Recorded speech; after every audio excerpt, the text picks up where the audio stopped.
ವಿಶ್ವ ಕ್ರಿಕೆಟ್ನಲ್ಲಿ ಈಗ champions trophy tourney hot topic. Bharat ಮತ್ತು ಪಾಕಿಸ್ತಾನ ನಡುವಿನ ಗೊಂದಲಕ್ಕೆ ತೆರೆ ಬಿದ್ದರೂ ಟಾಕ್ ಮಾತ್ರ ಕಡಿಮೆಯಾಗಿಲ್ಲ. ಅದರಲ್ಲೂ ಪಾಕ್ ಮಾಜಿ ಆಟಗಾರರೆಲ್ಲ ಭಾರತದ ವಿರುದ್ಧ ಉರಿದು ಬಿಡುತ್ತಿದ್ದಾರೆ. ಚಾಂಪಿಯನ್ಸ್ ಟ್ರೋಫಿ ಟೂರ್ನಿಯನ್ನೇ ಬಾಯ್ಕಾಟ್ ಮಾಡಿ ಅಂತ ಹೊಸ ತಗಾದೆ ತೆಗೆದಿದ್ದಾರೆ. ಏನಿದು ಪಾಕಿಗಳ ಹೊಸ ವರಸೆ? ಇನ್ಮುಂದೆ ಟೂರ್ನಿ ನಡೆಯಲ್ವಾ? ಈ ಬಗೆಗಿನ ಇಂಟ್ರೆಸ್ಟಿಂಗ್ ಮಾಹಿತಿಯನ್ನು ನೀಡ್ತೇನೆ. ನಾನು ಶಾಂತ. ನೀವು ಸುದ್ದಿಯಾನದ ಸಬ್ಸ್ಕ್ರೈಬರ್ ಆಗೋದಕ್ಕೆ ಮರಿಬೇಡಿ. 2025ರ ಚಾಂಪಿಯನ್ಸ್ ಟ್ರೋಫಿ ಟೂರ್ನಿಗೆ ಪಾಕಿಸ್ತಾನ ಆತಿಥ್ಯವನ್ನು ವಹಿಸಿಕೊಂಡಾಗ ಶುರುವಾಗಿದ್ದಂಥ ಗೊಂದಲ ಗದ್ದಲಗಳಿಗೆಲ್ಲ ಕಳೆದ ವಾರವಷ್ಟೇ ತೆರೆಬಿದ್ದಿದೆ. ತಿಂಗಳುಗಟ್ಟಲೆ ಮೊಂಡಾಟ ಮಾಡಿ ಕೊನೆಗೂ ಕೂಡ ಟೂರ್ನಿಯನ್ನ ಹೈಬ್ರಿಡ್ ಮಾದರಿಯಲ್ಲಿ ನಡೆಸೋಕೆ ಪಾಕಿಸ್ತಾನ ಕ್ರಿಕೆಟ್ ಮಂಡಳಿ ಒಪ್ಪಿಗೆಯನ್ನು ಕೊಟ್ಟಿದೆ. ಸೊ ಅಲ್ಲಿಗೆ ಕನ್ಫ್ಯೂಷನ್ಗಳೆಲ್ಲ ಕ್ಲಿಯರ್ ಆಯ್ತು ಅನ್ಕೊಳ್ಳುವಾಗಲೇ ಪಾಕಿಸ್ತಾನದ ಮಾಜಿ ಆಟಗಾರರು ಹೊಸ ಕಾಂಟ್ರವರ್ಸಿಗಳನ್ನ ಕ್ರಿಯೇಟ್ ಮಾಡ್ತಿದ್ದಾರೆ. ಈಗ ಟೂರ್ನಿಯನ್ನೇ ಬಾಯ್ಕಾಟ್ ಮಾಡಿ ಅಂತ ಬಾಯ್ ಬಡ್ಕೊಳ್ಳೋಕೆ ಸ್ಟಾರ್ಟ್ ಮಾಡಿದ್ದಾರೆ. ಬಿಸಿಸಿಐ ನಿರ್ಧಾರದಿಂದ ಉರಿದು ಬಿದ್ದಿರೋ ಪಾಕಿಸ್ತಾನ ಕ್ರಿಕೆಟರ್ಸ್. ದಶಕಗಳ ಬಳಿಕ ಐಸಿಸಿ ಟೂರ್ನಿ ಆಯೋಜನೆಯ ಆತಿಥ್ಯವನ್ನು ಪಡೆದಿದ್ದಂಥ ಪಾಕಿಸ್ತಾನ ಭಾರತವನ್ನ ತನ್ನ ನೆಲಕ್ಕೆ ಕರೆಸಿಕೊಳ್ಳೋ ಯೋಜನೆಯಲ್ಲಿತ್ತು. ಆದರೆ ಭಾರತ ಪಾಕಿಸ್ತಾನಕ್ಕೆ ಕಾಲಿಡಲ್ಲ ಅಂತ ಪಟ್ಟು ಹಿಡಿದಿತ್ತು. ಅದಕ್ಕೆ ಮೇನ್ ರೀಸನ್ನೇ ಭದ್ರತೆ. ಟೀಂ ಇಂಡಿಯಾ ಆಟಗಾರರಿಗೆ ಪಾಕಿಸ್ತಾನದಲ್ಲಿ ಸೂಕ್ತ ಭದ್ರತೆ ಸಿಗೋದಿಲ್ಲ. ಎರಡೂ ರಾಷ್ಟ್ರಗಳ ನಡುವೆ ಸಾಕಷ್ಟು ವಿಚಾರಗಳಲ್ಲಿ ವೈಮನಸ್ಸು ಇರೋದ್ರಿಂದ ನಾವು ನಮ್ಮ ಆಟಗಾರರನ್ನ ಪಾಕಿಸ್ತಾನಕ್ಕೆ ಕಳಿಸಲ್ಲ ಅನ್ನೋದು ಬಿಸಿಸಿಐನ ದೃಢ ನಿರ್ಧಾರ. ಭಾರತದ ಇದೇ ನಿರ್ಧಾರ ಪಾಕ್ನ ಹಾಲಿ ಹಾಗೆ ಮಾಜಿ ಆಟಗಾರರ ಕಣ್ಣನ್ನ ಕೆಂಪಾಗಿಸಿದೆ.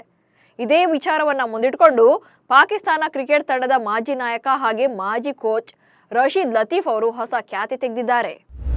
ಇನ್ಮುಂದೆ ಚಾಂಪಿಯನ್ಸ್ ಟ್ರೋಫಿ ಟೂರ್ನಿ ನಡೆಸೋದೇ ಬೇಡ, ಕೈಲಾಗದವರು ಮೈ ಪರಚಿಕೊಂಡ್ರು ಅಂತಾರಲ್ಲ, ಹಾಗೆ ರಶೀದ್ ಲತೀಫ್ ಮಾತನಾಡಿದ್ದಾರೆ.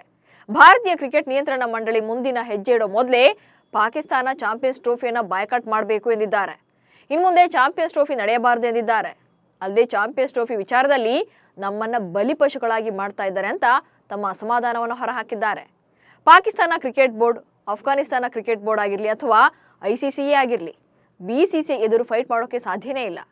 ಭಾರತ ಬಹಿಷ್ಕರಿಸಿದ್ರೆ ನಾವು ಎಲ್ಲಿಗೆ ಹೋಗಿ ನಿಲ್ಬೇಕಾಗುತ್ತೆ ಅನ್ನೋ ಭಯ ಇದೆ. ಅದಕ್ಕಾಗಿ ಪಾಕಿಸ್ತಾನವನ್ನ ಬಲಿಪಶುಗಳಾಗಿ ಮಾಡ್ತಾರೆ. ಆದ್ರಿಂದ ಬಿಸಿಸಿಐ ಮುಂದಿನ ನಿರ್ಧಾರವನ್ನ ತೆಗೆದುಕೊಳ್ಳೋ ಮೊದಲು ಪಾಕಿಸ್ತಾನ ಟೂರ್ನಿಯನ್ನು ಬಹಿಷ್ಕಾರ ಮಾಡಬೇಕು ಎಂದಿದ್ದಾರೆ. ಟ್ರೋಫಿಯಿಂದ ಹಿಂದೆ ಸರಿದ್ರೆ ಪಾಕಿಸ್ತಾನಕ್ಕೆ ದೊಡ್ಡ ಹೊಡೆತ. ಚಾಂಪಿಯನ್ಸ್ ಟ್ರೋಫಿಯ ಎಲ್ಲಾ ಪಂದ್ಯಗಳನ್ನ ಪಾಕಿಸ್ತಾನದಲ್ಲಿ ನಡೆಸಬೇಕು ಅಂತ ಪಟ್ಟು ಹಿಡಿದು ಕೊನೆಗೆ ಹೈಬ್ರಿಡ್ ಮಾದರಿಯನ್ನು ಒಪ್ಕೊಳ್ಳೋಕೆ ಕಾರಣ ಕೂಡ ಇದೆ. ಹಾಗೇನಾದ್ರೂ ಪಿಸಿಬಿ ದೌಲತ್ತನ್ನ ತೋರಿ ಹಿಂದೆ ಹೆಜ್ಜೆ ಇಟ್ರೆ ದೊಡ್ಡ ಪ್ರಮಾಣದಲ್ಲಿ ಆರ್ಥಿಕ ನಷ್ಟ ಉಂಟಾಗುತ್ತೆ. ಮೊದಲೇ ಆರ್ಥಿಕವಾಗಿ ದಿವಾಳಿಯಾಗಿರುವಂತ ಪಾಕ್ ಮತ್ತಷ್ಟು ಪಾತಾಳಕ್ಕೆ ಕುಸಿಯುತ್ತೆ. ಅದು ಸಾಲದು ಅಂತ ಕಾನೂನು ಮೊಕದ್ದಮೆಗಳು ಹಾಗೆ ಅಂತಾರಾಷ್ಟ್ರೀಯ ಮಟ್ಟದಲ್ಲಿ ಬಹಿಷ್ಕಾರವನ್ನು ಕೂಡ ಪಿಸಿಬಿ ಎದುರಿಸಬೇಕಾಗುತ್ತೆ. ಹೀಗಾಗಿ ಐಸಿಸಿ ಮತ್ತು ಬಿಸಿಸಿಐ ಹೈಬ್ರಿಡ್ ಮಾದರಿಯನ್ನ ಸಂಪೂರ್ಣವಾಗಿ ಒಪ್ಕೊಳ್ಳದೆ ಪಂದ್ಯಾವಳಿಯಿಂದ ಹಿಂದೆ ಸರಿಯೋದು ಪಿಸಿಬಿಗೆ ಸುಲಭದ ನಿರ್ಧಾರ ಕೂಡ ಅಲ್ಲ. ಐಸಿಸಿಯೊಂದಿಗೆ ಹಲವು ಒಪ್ಪಂದಗಳಿಗೆ ಸಹಿ ಹಾಕಿರುವ ಪಾಕ್. ಚಾಂಪಿಯನ್ಸ್ ಟ್ರೋಫಿ ಟೂರ್ನಿ ಆಯೋಜನೆ ಹೊಣೆ ಪಾಕಿಸ್ತಾನಕ್ಕೆ ಅಷ್ಟು ಈಸಿಯಾಗಿ ಸಿಕ್ಕಿಲ್ಲ. ಪಾಕಿಸ್ತಾನ ಐಸಿಸಿಯೊಂದಿಗೆ ಆತಿಥ್ಯ ಒಪ್ಪಂದಕ್ಕೆ ಸಹಿ ಹಾಕಿದೆ. ಇವೆಂಟ್ನಲ್ಲಿ ಭಾಗವಹಿಸುವ ಎಲ್ಲಾ ರಾಷ್ಟ್ರಗಳಂತೆ ಐಸಿಸಿಯೊಂದಿಗೆ ಕಡ್ಡಾಯ ಸದಸ್ಯರ ಭಾಗವಹಿಸುವಿಕೆ ಒಪ್ಪಂದಕ್ಕೂ ಕೂಡ ಸೈನ್ ಮಾಡಿದೆ. ಒಂದು ಸದಸ್ಯ ರಾಷ್ಟ್ರ ಐಸಿಸಿ ಇವೆಂಟ್ನಲ್ಲಿ ಆಡೋಕೆ ಎಂಪಿಎಗೆ ಸಹಿ ಹಾಕಿದ ನಂತರವೇ ಅದು ಐಸಿಸಿ ಇವೆಂಟ್ಗಳಿಂದ ಗಳಿಸಿದ ಆದಾಯದ ಪಾಲನ್ನ ಪಡೆಯೋಕೆ ಕ್ವಾಲಿಫೈ ಆಗುತ್ತೆ. ಅದೆಲ್ಲಕ್ಕಿಂತ ಇಂಪಾರ್ಟೆಂಟ್ ಅಂದ್ರೆ ಐಸಿಸಿ ತನ್ನ ಎಲ್ಲಾ ಕಾರ್ಯಕ್ರಮಗಳ ಪ್ರಸಾರ ಒಪ್ಪಂದಕ್ಕೆ ಸಹಿ ಹಾಕಿದಾಗ ಐಸಿಸಿಯ ಎಲ್ಲಾ ಸದಸ್ಯರು ಚಾಂಪಿಯನ್ಸ್ ಟ್ರೋಫಿ ಸೇರಿದಂತೆ ತನ್ನ ಎಲ್ಲಾ ಪಂದ್ಯಾವಳಿಗಳಲ್ಲಿ ಆಡೋಕೆ ಲಭ್ಯ ಇರಬೇಕು. 2027ರವರೆಗೂ ಎರಡೂ ತಂಡಗಳಿಗೆ ಹೈಬ್ರಿಡ್ ಮಾದರಿ ಸೊಲ್ಯೂಷನ್. ಭಾರತ ಪಾಕಿಸ್ತಾನಕ್ಕೆ ಕಾಲಿಡಲ್ಲ ಅಂದಿರೋದು ಪಾಕ್ಗೆ ತೀವ್ರ ಮುಖಭಂಗವನ್ನ ತಂದಿಟ್ಟಿದೆ. ಇದೇ ಕಾರಣಕ್ಕೆ ಮುಂದಿನ ಐಸಿಸಿ ಟೂರ್ನಿಗಳನ್ನ ಭಾರತದಲ್ಲಿ ಆಯೋಜನೆ ಮಾಡಿದ್ರೆ ನಾವು ಕೂಡ ಭಾರತಕ್ಕೆ ಬರಲ್ಲ ಅಂತ ಪಾಕಿಸ್ತಾನ ಐಸಿಸಿ ಮುಂದೆ ಡಿಮ್ಯಾಂಡ್ ಅನ್ನ ಇಟ್ಟಿತ್ತು. ಇದಕ್ಕೆ ಐಸಿಸಿ ಕೂಡ ತಾತ್ವಿಕ ಒಪ್ಪಿಗೆಯನ್ನು ನೀಡಿದೆ.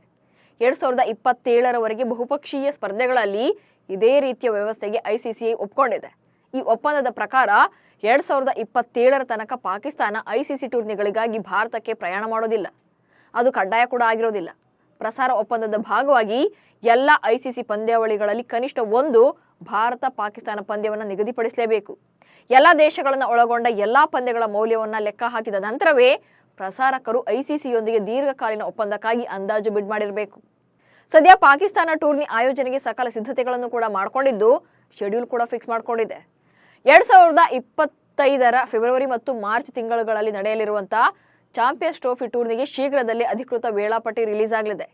ಭಾರತ ತನ್ನ ಪಂದ್ಯಗಳನ್ನು ದುಬೈನಲ್ಲಿ ಆಡಲಿದೆ. ಇಷ್ಟು ದಿನ ಹೈಬ್ರಿಡ್ ಮಾದರಿಗೆ ಸುತಾರಾಮ್ ಒಪ್ಪಲ್ಲ ಅಂತ ಹಠ ಹಿಡಿದಿದ್ದಂಥ ಪಾಕಿಸ್ತಾನ ಬಹಿಷ್ಕಾರದ ಬೆದರಿಕೆಯನ್ನು ಹಿಂಪಡೆದು ಹೈಬ್ರಿಡ್ ಮಾದರಿಯನ್ನು ಒಪ್ಕೊಂಡಿದೆ. ಇಷ್ಟಾದರೂ ಪಾಕ್ ಆಟಗಾರರು ಮಾತ್ರ ತಮ್ಮ ನಾಲಿಗೆ ಹರಿಬಿಡೋದನ್ನ ಮಾತ್ರ ನಿಲ್ಲಿಸಿಲ್ಲ. ಬಟ್ ಯಾರು ಏನೇ ಮಾತಾಡಿದ್ರು, ಎಷ್ಟೇ ವಿರೋಧ ಮಾಡಿದ್ರು ವಿಶ್ವ ಕ್ರಿಕೆಟ್ನ ದೊಡ್ಡಣ್ಣ BCCI ಮುಂದೆ ತಲೆ ಬಾಗಲೇಬೇಕು. ಇದೇ ಪರಿಸ್ಥಿತಿಯೇ ಪಾಕಿಗಳ ಬಾಯಿಗೆ ಬೆಂಕಿ ಇಟ್ಟಂತಾಗಿದೆ ಅಷ್ಟೇ. ನಮಸ್ಕಾರ.